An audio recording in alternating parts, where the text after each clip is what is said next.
Coucou les amis, j'espère que vous allez bien. Bienvenue sur Douceur et Saveur de Mano. Je vous propose aujourd'hui une recette de spaghettis aux rognons. Donc pour commencer, je vais laver les rognons dans de l'eau tiède avec une cuillère à soupe de vinaigre blanc. Ensuite, je vais bien rincer et mettre le rognon à cuire. Après avoir bien lavé, rincé et découpé, je mets le rognon à cuire et par-dessus, je vais mettre mon assaisonnement fait maison. Je vais laisser le lien de l'assaisonnement. Vous pouvez utiliser n'importe quel assaisonnement ou n'importe quelle épice de votre choix. Le plus important, c'est de s'assurer que le rognon soit bien assaisonné parce que c'est comme ça qu'on va l'utiliser pour faire les spaghettis après.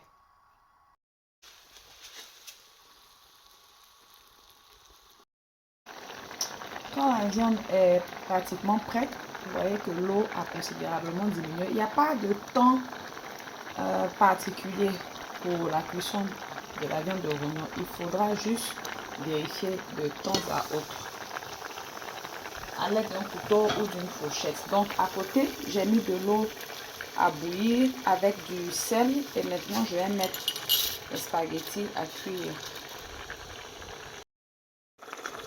Une fois mes spaghettis sont bien cuits, je vais maintenant les retirer pour les rajouter à la petite sauce. Donc je ne me suis pas rendu compte que je ne filmais pas le début. J'ai mis de l'huile et du concentré de tomate, une bonne cuillère à soupe, ainsi que de l'ail et du poivre. Je vais faire une petite sauce à laquelle je vais rajouter le spaghetti quand il sera bien cuit. Quand la tomate est bien frite, quand elle a perdu son goût acide, je viens rajouter la viande de rognon.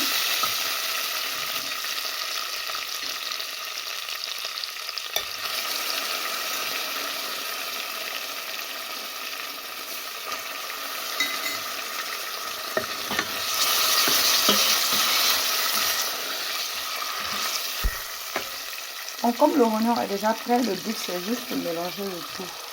Et j'ai rajouté aussi un peu de jus de cuisson de rognon que je vais rajouter pour faire une petite sauce dans laquelle les spaghettis seront. Je rajoute un peu de jus du rognon parce que j'ai très bien assaisonné le rognon, donc le jus va aussi apporter du goût.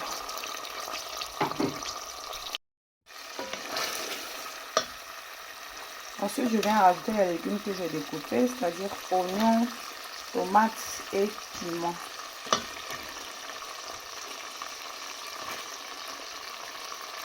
Je vais laisser les légumes cuire juste 5 à 7 minutes. Pas longtemps parce que moi je les veux bien croquants. Si vous les voulez bien cuire, vous pouvez juste refermer et laisser cuire un peu plus longtemps. Maintenant que les légumes ont atteint une bonne consistance, je vais rajouter mon spaghetti et faire le mélange.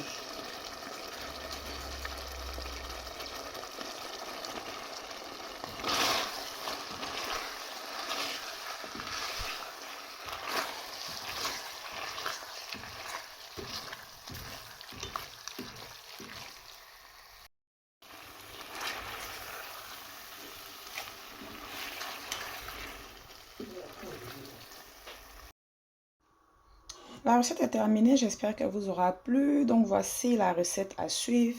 Si vous voulez vous rappeler du bon goût de spaghetti d'Abidjan, du campus, de chez Diallo au kiosque, voilà, suivez la recette à la lettre, je vous promets, le goût est intact. On se retrouve bientôt pour une autre recette. Bye!